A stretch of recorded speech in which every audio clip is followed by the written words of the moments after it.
10 minutes 10 recipe பார்த்துடலாமா? ஒரு சட்டியில் ஆயில் ஊற்றிட்டு ஒரு துண்டு இஞ்சி 4 பூண்டு சேர்த்துக்கோங்க. அது கூட ஒரு பெரிய சைஸ் வெங்காயம் ஒரு தக்காளி சேர்த்துட்டு நல்லா வதக்கிக்கோங்க. இதுக்கப்புறம் 2 பச்சை மிளகாய் கீரி போட்டு சேர்த்துட்டு நல்லா வதக்கிக்கோங்க.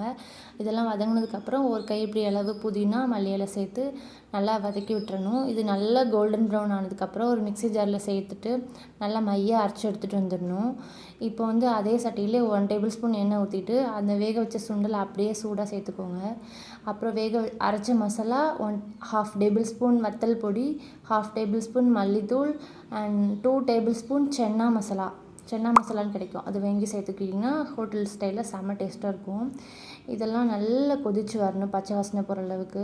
எண்ணெயில் போட்டு வதக்குனிங்கன்னா மசாலா கரிஞ்சிடும். ஸோ இந்த மாதிரி மெத்தடில் ட்ரை பண்ணி பாருங்கள், ஹோட்டல் ஸ்டைலில் செம்ம டேஸ்ட்டாக இருக்கும். கண்டிப்பாக சப்பாத்தி கூட வச்சு சாப்பிட்டிங்கன்னா அவ்வளோ ருசியாக இருக்கும். இந்த சென்னா தனியாக சாப்பிடவும் செம்ம டேஸ்ட்டாக இருக்கும். அண்ட் மதியம் தேங்காய் பாலுக்கும் இந்த கிரேவியை வச்சு சாப்பிட்டோம். 2 in 1 சூப்பராக இருந்துச்சு.